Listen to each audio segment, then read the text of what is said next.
Good morning students. Protoplast culture के बारे में हम पढ़ेंगे। देखो, प्रोटोप्लास्ट कल्चर में क्या होता है, एक living plant cell containing all cellular component except cell wall. Plant cell है, उसमें जितने भी कंपोनेंट्स हैं वो सब होंगे except plant cell wall. Cell wall absent होती है, तो देखो इसमें क्या होगा, प्लांट सेल है ये, इसमें से सेल वॉल को रिमूव करने के बाद में जो भी बाकी का रीजन बच गया वो क्या कहलाता है, प्रोटोप्लास्ट कहलाता है। ठीक है, plant cell minus cell wall is equal to protoplast. Protoplast को जब हम कल्चर मीडियम में कल्चर करते हैं तो इस प्रोसेस को हम क्या कहेंगे, प्रोटोप्लास्ट कल्चर। ठीक है, प्लांट सेल और एनिमल सेल, प्लांट सेल जो होती है उनमें सेल वॉल प्रेजेंट होती है, तो सेल वॉल का फंक्शन क्या होता है, वो एक तरह से फिजिकल बैरियर की तरह वर्क करती है। मींस ये जो प्लांट की सेल वॉल होती है ये protect cell from infection and environmental stress. Plant की सेल जो होती है उनको इन्वायरमेंटल स्ट्रेस और इन्फेक्शन से प्रिवेंट करके रखती है, बचा के रखती है। ठीक है, एनिमल सेल जो है उनमें सेल वॉल एब्सेंट होती है। सेल वॉल जो होगी प्लांट सेल में वो मेनली किस किस से मिलकर बनी हुई होती है, cellulose, hemicellulose, pectin, lignin, proteins and lipid, इन सबसे मिलकर बनी हुई होती है। ठीक है, तो देखो जो कोकिंग साइंटिस्ट थे उन्होंने सबसे पहले discovered enzymatic method of protoplast culture. Protoplast culture का एंजाइमेटिक मेथड को इन्होंने डिस्कवर किया था। ठीक है, scope of protoplast culture, protoplast culture जो होता है उसमें देखो क्या होगा, दो सेल है अलग अलग, इन दोनों का अलग अलग प्रोटोप्लास्ट है, तो इन दोनों सेल के प्रोटोप्लास्ट को एक साथ फ्यूज़ किया जाता है। फ्यूज़ करने के बाद यहाँ पर क्या बनेगा, हाइब्रिड बनेगा। इसमें दोनों सेल जो होंगी इनके दोनों के कैरेक्टर प्रेजेंट होंगे।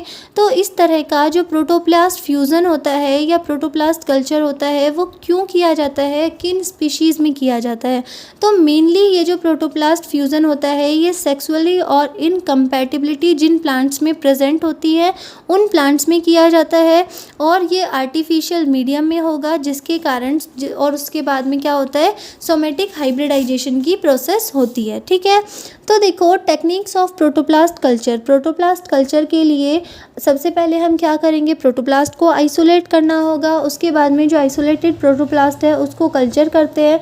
कल्चर करने के बाद में सोमेटिक हाइब्रिडाइजेशन होता है और उसके बाद में selection and culture of fused protoplast. ठीक है, ये कंप्लीट 4 टेक्निक्स है। अब देखो फर्स्ट आता है isolation of protoplast. Isolation of protoplast में क्या होगा, separation of cell wall by plant cell. Plant cell से अगर हम सेल वॉल को सेपरेट कर रहे हैं तो क्या मिलेगा, हमें प्रोटोप्लास्ट मिलेगा। ठीक है, इसके लिए 2 मेथड होते हैं, one is mechanical method and second is enzymatic method. Mechanical method जो है वो ट्रेडिशनल है जिसको कि हम अभी यूज़ नहीं करते। ठीक है, और जो एंजाइमेटिक मेथड है वो मॉडर्न है जो कि रिसेंटली यूज़ किया जाता है। अब देखो मैकेनिकल मेथड में सबसे पहले हम क्या करेंगे, प्लांट टिश्यू है मेनली, इसमें क्या लेते हैं, लीफ को लेते हैं हम। ठीक है, जब भी हमें प्रोटोप्लास्ट को आइसोलेट करना होगा तो प्लांट की लीव्स जो होती है उनको मेनली यूज़ किया जाता है।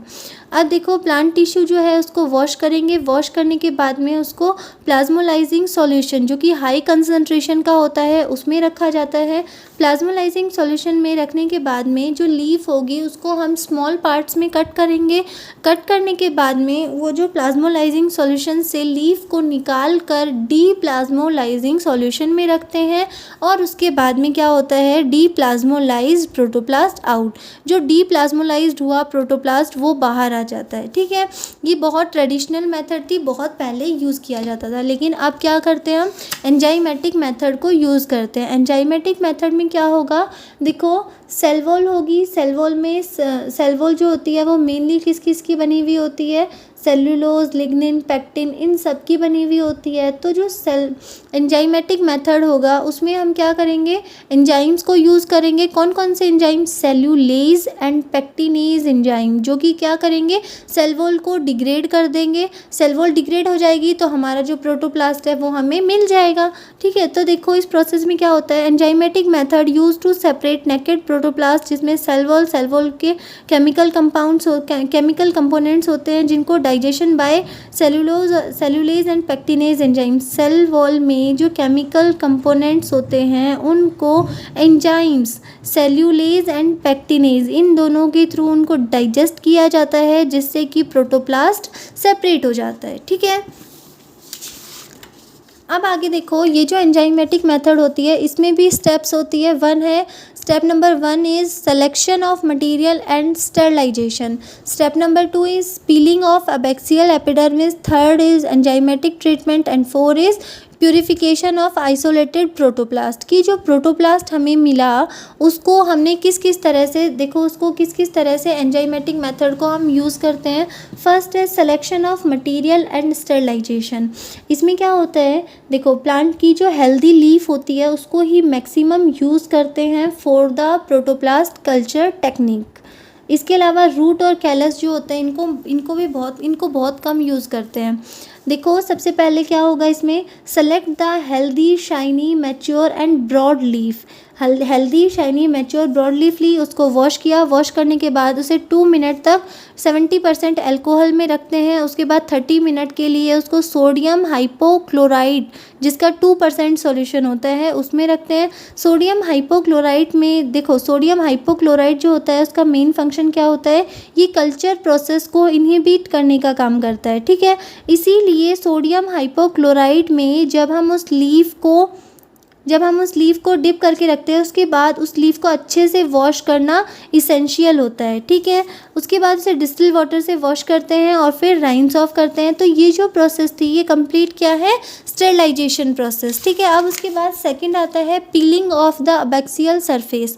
प्लांट की लीफ है, लीफ का जो अपर सरफेस है, ठीक है। उसके अलावा डॉर्सल सरफेस जो होता है उसको हम क्या बोलते हैं, अबैक्सियल सरफेस भी बोलते हैं। इस अबैक्सियल सरफेस को पील ऑफ किया जाता है, इसको निकाला जाता है, ठीक है। उसके बाद एंजाइमेटिक ट्रीटमेंट में क्या करेंगे, cell wall degrading enzyme present होते हैं, कौन कौन से, सेल्यूलेज एंड पेक्टिनेज, ठीक है। ये दोनों क्या करते हैं, middle lamella of the cell wall को डिग्रेड करते हैं जिससे कि नेकेड प्रोटोप्लास्ट हमें मिलता है, ठीक है। अब ये जो नेकेड प्रोटोप्लास्ट मिला इसमें प्रोटोप्लास्ट भी होगा और उसके अलावा कुछ डेब्रिस भी होगा।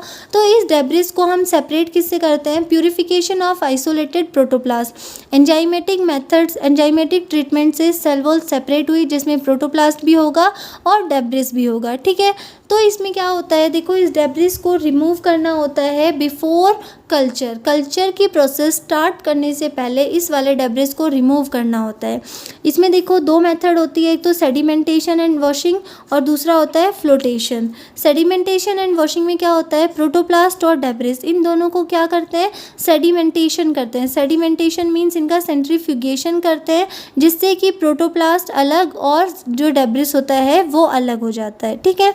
उसके अलावा जो फ्लोटेशन प्रोसेस होती है इसमें क्या होता है, देखो density of debris is more than protoplast. जो डेंसिटी होगी डेब्रिस की वो ज़्यादा होगी एज़ कम्पेयर टू प्रोटोप्लास्ट, जिसके कारण जो डेब्रिस और प्रोटोप्लास्ट जो होंगे वो अलग अलग हो जाते हैं, ठीक है। टेस्ट ट्यूब, पैलेट और सुक्रेज मैश स्टीरिंग की जाती है और उसके बाद में डेब्रिस एंड प्रोटोप्लास्ट जो होगा वो सेपरेट हो जाता है।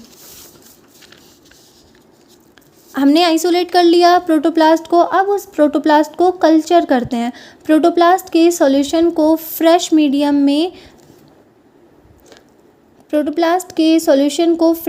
में रखते हैं जिससे कि उसमें 2 से 3 दिन के अंदर ही क्या होता है, न्यू सेल वॉल फॉर्म हो जाती है, ठीक है। प्रोटोप्लास्ट था उसके ऊपर न्यू सेल वॉल का फॉर्मेशन हो जाता है। अब ये वाला स्ट्रक्चर है इसमें क्या करेंगे, देखो 1% कैल्कोफ्लोरे वाइट रिएजेंट से इसे डाई करते हैं जिसके कारण जो सेल वॉल जो यहाँ पर बनना स्टार्ट हो गई वो सेल वॉल जो होती है वो हमें शाइनिंग दिखाई देती है। और ये जो सेल वॉल होगी ये स्मॉल माइक्रोफाइब्रिल की मिलकर बनी हुई होती है। स्मॉल माइक्रोफाइब्रिल जो होते हैं वो कंडेंस हो जाते हैं। उसके बाद में देखो इसमें डिवीज़न होगा जिससे 2 to 3 वीक्स में ये कॉलोनीज़ का फॉर्मेशन करती है और कॉलोनीज़ का फॉर्मेशन करने के बाद में देखो कॉर्क और कैलस का फॉर्मेशन होता है जिससे कि न्यूट्रिएंट मीडियम में प्लांटलेट का डेवलपमेंट होता है, ठीक है।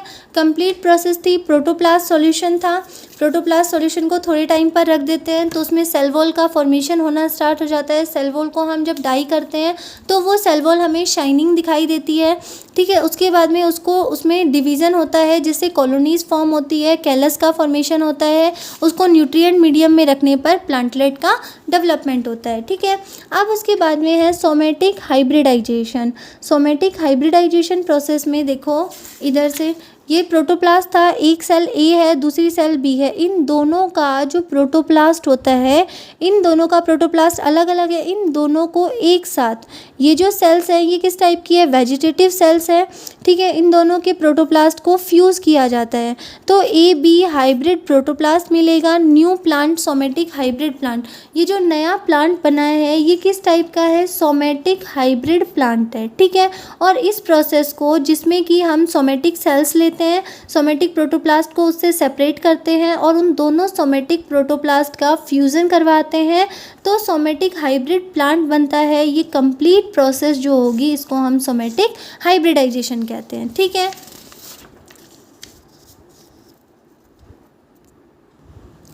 आगे देखो कि ये जो प्रोटोप्लास्ट हमने सेपरेट किया था उसको प्रोटोप्लास्ट का जो फ्यूज़न होता है वो अलग अलग टेक्निक्स के द्वारा होता है, ठीक है। एंजाइमेटिक मेथड से जो प्रोटोप्लास्ट हमने आइसोलेट किया था उसको प्रोटोप्लास्ट फ्यूज़न टेक्निक के थ्रू इसको कल्चर किया जाता है जिससे कि प्लांट्स में हमें डिज़ायर्ड कैरेक्टर्स मिलते हैं और वो जो न्यू प्लांट बनता है या जो हाइब्रिड प्लांट बनता है वो बेटर होता है एज़ कंपेयर टू पेरेंट्स, ठीक है। तो देखो ये जो फ्यूज़न होगा एक तो होता है स्पॉन्टेनियस फ्यूज़न और दूसरा होता है इंड्यूस्ड फ्यूज़न। तो स्पॉन्टेनियस फ्यूज़न जो है उसमें क्या होता है, isolated protoplast by enzymatic treatment. Enzymatic treatment से जो हमने प्रोटोप्लास्ट आइसोलेट किया था उन वाले प्रोटोप्लास्ट को फ्यूज़ कर देते हैं, ठीक है। फ्यूज़ करने के बाद में वहाँ पर मल्टी न्यूक्लिएट स्ट्रक्चर का फॉर्मेशन होता है और वो स्ट्रक्चर क्या कहलाता है, होमोकैरियोन, ठीक है।